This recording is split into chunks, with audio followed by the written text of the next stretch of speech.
Bonjour à tous, c'est Séverine. Bienvenue sur Trouver la paix et la joie. Alors aujourd'hui un podcast important puisque nous allons parler des dangers du Reiki. Je vous invite à écouter le premier podcast sur le sujet que j'ai fait mardi. Et aujourd'hui nous allons parler du Reiki, pourquoi il est dangereux de recevoir des soins Reiki.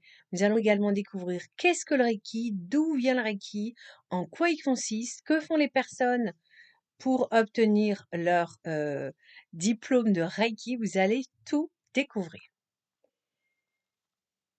Alors, je voulais repréciser, j'en avais parlé dans le podcast de mardi, que de nos jours, malheureusement, on trouve le Reiki même dans les hôpitaux, parce que les hôpitaux, ils ne se renseignent pas pour savoir ce que c'est que le Reiki.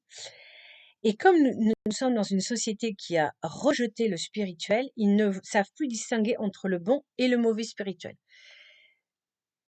J'ai pour vous un document très précieux, donc c'est sur ce document que je vais m'appuyer, je vous le mettrai en lien si vous voulez le consulter, l'imprimer et le partager autour de vous. Bien, donc c'est un document important puisqu'il s'agit d'un texte, une déclaration de la conférence des évêques américains. L'Église reconnaît deux sortes de guérisons, la guérison par la grâce divine et la guérison qui utilise les pouvoirs de la nature. Pour ce qui est de la première, nous pouvons mentionner le ministère de Christ qui fit de nombreuses guérisons physiques et qui commanda aux apôtres, aux disciples de continuer ce travail. Par fidélité à cet ordre, depuis l'époque des apôtres, l'Église a intercédé en faveur des malades par l'invocation du nom du Seigneur Jésus, en demandant la guérison par le pouvoir de l'Esprit Saint, soit sous la forme sacramentelle de l'imposition des mains et de l'onction d'huile, soit par de simples prières de guérison qui souvent incluent un appel à l'aide des saints. Quant à la seconde, l'Église n'a jamais considéré une requête à la guérison divine, c'est-à-dire qui vient comme un don de Dieu, pour exclure le recours aux moyens naturels de guérison par la pratique de la médecine. En plus du sacrement de guérison et de prière variés pour la guérison, l'Église a une longue histoire de soins pour les malades à travers l'utilisation des moyens naturels. Le signe le plus évident est le grand nombre d'hôpitaux catholiques à travers notre pays. Donc on le voit que l'Église reconnaît aussi la guérison par la médecine, bien sûr. Les deux sortes de guérison ne s'excluent pas. Parce qu'il est possible d'être guéri par le pouvoir divin ne signifie pas que nous ne devrions pas utiliser les moyens naturels à notre disposition. Ce n'est pas notre décision si oui ou non Dieu guérira quelqu'un par des moyens supranaturels. Comme le catéchisme de l'Église catholique le souligne, quelquefois l'Esprit Saint donne à certains êtres humains un charisme spécial de guérison afin que se manifeste le pouvoir de la grâce du Seigneur ressuscité. Ce pouvoir de guérison n'est pas à la disposition humaine cependant, car même les prières les plus intenses n'obtiennent pas toujours la guérison de toutes les maladies. Le recours aux moyens naturels de guérison reste donc tout à fait approprié, ceci étant à la disposition humaine. Nous allons maintenant découvrir les origines et les caractéristiques du Reiki. Le Reiki est une technique de guérison inventée au Japon, fin 1800, par Mikao Usui, lorsqu'il était en train d'étudier les textes bouddhistes.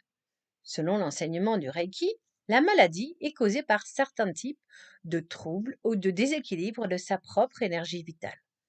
Un praticien du Reiki effectue la guérison en plaçant ses mains dans certaines positions sur le corps dit malade afin de faciliter la transmission du Reiki, l'énergie de vie universelle, du praticien Reiki au patient.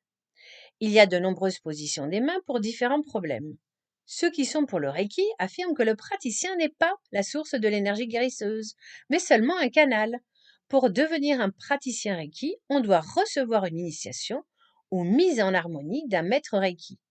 Cette cérémonie met une personne en harmonie avec l'énergie de vie universelle et lui permet de servir de canal pour cela. Alors moi-même, j'ai fait le premier niveau de Reiki. Donc comment ça s'est passé? Et je crois que c'est au niveau des pieds, il me semble. On a tracé des symboles en fait sur moi. Et qu'on m'a soi-disant ouvert ce fameux canal d'énergie, souffle de vie. Voilà. Mais c'est vrai que, vous voyez, moi, à l'époque, on m'avait pas traduit comme ça. On m'avait dit: «Reiki, ça veut dire souffle de vie», donc a priori, qui est contre le souffle de vie? Mais la vraie définition, c'est énergie de vie universelle. Donc là, déjà, on part dans un truc beaucoup plus, voilà, new age, et je pense que j'aurais été beaucoup plus méfiante si on m'avait donné cette définition. Donc j'avais dit, il y a 3 différents niveaux d'harmonisation.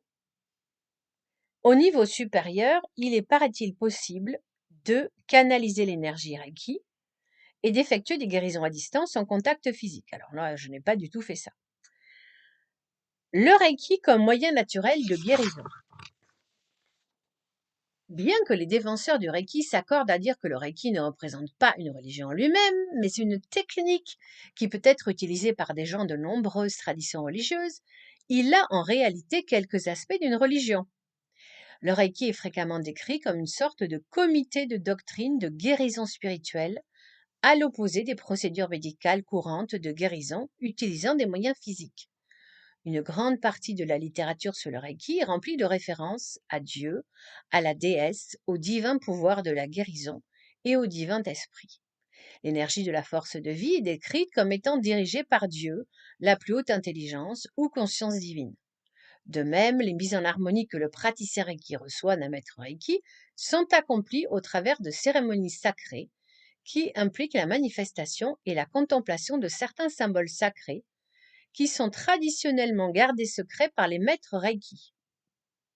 De plus, le Reiki est fréquemment décrit comme une façon de vivre avec une liste de 5 préceptes Reiki stipulant une bonne conduite éthique. Néanmoins, il y a quelques praticiens Reiki, en premier lieu des infirmiers et des infirmières, qui tentent d'approcher le Reiki simplement comme un moyen naturel de guérison. Vu comme moyen naturel de guérison, le Reiki devient cependant soumis aux standards de la science naturelle. Il est vrai qu'il peut y avoir des moyens de guérison naturels qui n'ont pas encore été compris ou reconnus par la science. Le critère de base pour juger si oui ou non on devrait faire confiance à un moyen naturel de guérison reste cependant celui de la science. Jugé selon ces standards, le Reiki manque de crédibilité scientifique. Il n'a pas été accepté par les communautés scientifiques médicales en tant que thérapie efficace. Et pourtant, on le propose dans les hôpitaux en France. Vous voyez bien qu'il y a une contradiction au niveau même des hôpitaux. Les études scientifiques dignes de foi, attestant de l'efficacité du Reiki, font défaut pour une explication scientifique plausible démontrant son éventuelle efficacité. L'explication de l'efficacité du Reiki dépend totalement d'une vue particulière du monde comme imprégné de cette énergie de vie universelle qui est l'objet de manipulation par la pensée et la volonté humaine. Alors déjà, vous voyez le mot manipulation, on sent qu'on s'écarte du droit chemin. Les praticiens du Reiki prétendent que leur formation leur permet de canaliser l'énergie de vie universelle qui est présente en toute chose. En fait, c'est quand même étonnant parce que finalement, ces praticiens disent que cela vient de Dieu, mais ils ont un pouvoir pour canaliser une énergie. Donc c'est quand même étonnant parce que euh, d'où vient ce pouvoir? Voyez, on n'est plus du tout. euh, voilà, Jésus nous a jamais dit je vous donne une énergie pour vous allez pouvoir guérir ça. Non, en fait, c'est la puissance divine qui agit par les mains des apôtres ou des disciples, mais c'est Jésus qui guérit. Tandis que là, il n'y a pas du tout de mention de Jésus, pas du tout, puisqu'on nous dit une énergie de vie universelle, comme si quelque part cette énergie de vie universelle avait une existence propre. Non, on sait que l'énergie n'est qu'une conséquence de la création de Dieu. Et ce n'est pas du tout ce qui est dit dans le Reiki. Comme la présence d'une telle énergie n'a pas été observée par les moyens de sciences naturelles, la justification pour ces thérapies doit nécessairement venir de quelque chose d'autre que la science. Maintenant, nous allons étudier les différences entre le Reiki et le pouvoir de guérison du Christ. Quelques personnes ont tenté d'identifier le Reiki à la guérison divine connue des chrétiens. Elles se trompent, la différence radicale peut être vue immédiatement dans le fait que pour le praticien Reiki, le pouvoir de guérison est à disposition humaine. Quelques personnes ont tenté d'identifier le Reiki à la guérison divine connue des chrétiens. Elles se trompent, la différence radicale peut être vue immédiatement dans le fait que pour le praticien Reiki, le pouvoir de guérison est à la disposition humaine. Quelques enseignants veulent éviter cette implication et objectent que ce n'est pas le praticien Reiki lui-même qui effectue la guérison, mais l'énergie du Reiki dirigée par la conscience divine.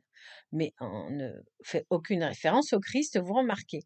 Néanmoins, le fait demeure que pour les chrétiens, l'accès à la guérison divine se fait par la prière au Christ comme Seigneur et Sauveur, alors que l'essence même du Reiki n'est pas une prière, mais une technique qui est transmise du maître Reiki à l'élève, une technique qui, une fois maîtrisée, produira de façon fiable les effets escomptés. Donc là, on voit que le problème est bien là. C'est une technique, évidemment, en plus c'est payant.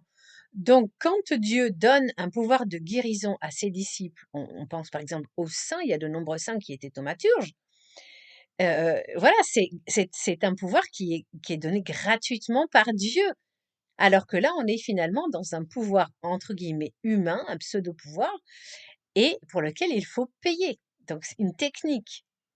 Quelques praticiens essaient de christianiser le Reiki parce que c'est ça qui est le problème, c'est qu'il y a beaucoup de chrétiens qui vont pratiquer le Reiki. Donc moi-même, comme je vous l'avais dit dans le premier podcast, le podcast que j'ai fait mardi, que je vous invite à écouter, quand j'ai pratiqué le Reiki donc sur moi, j'en ai fait un petit peu sur ma famille et puis j'ai reçu beaucoup de soins Reiki. C'est vrai que je ne voyais pas de contradiction parce que je ne m'étais pas posé la question, est-ce que en tant que chrétien, on peut être guéri par quelque chose de surnaturel autre que quelque chose au nom de Jésus? Vous voyez ce que je veux dire? Je n'étais pas posé la question. Et c'est ça le problème, c'est qu'on est dans l'ignorance. Quelques praticiens essaient de christianiser le Reiki en y ajoutant une prière au Christ, mais cela ne change pas la nature essentielle du Christ, du Reiki, pardon. Pour ces raisons, le Reiki et les autres techniques thérapeutiques similaires ne peuvent être identifiés à ce que les chrétiens appellent la guérison par la grâce divine. Et alors, j'insiste là-dessus parce que moi, une personne qui m'a fait des soins Reiki, donc au départ, elle me faisait de la réflexologie plantaire, donc elle me massait les pieds, mais cette personne était chrétienne, elle était catholique aussi. Vous voyez, donc c'est ça le problème. Et après, elle a commencé à me proposer des soins Reiki que j'ai accepté puisque moi-même, à l'époque, je ne connaissais pas le danger du Reiki. Et ça a très vite dérivé aussi par des soins en pendule. Donc, vous voyez que le Reiki est clairement du côté de l'ésotérisme, même si malheureusement, il est pratiqué par des personnes qui sont baptisées. La différence entre ce que les chrétiens reconnaissent comme guérison par la grâce divine et la thérapie Reiki est également évidente dans des termes basiques utilisés par les défenseurs du Reiki pour décrire ce qui se passe dans la thérapie Reiki, particulièrement ceux de l'énergie vitale universelle.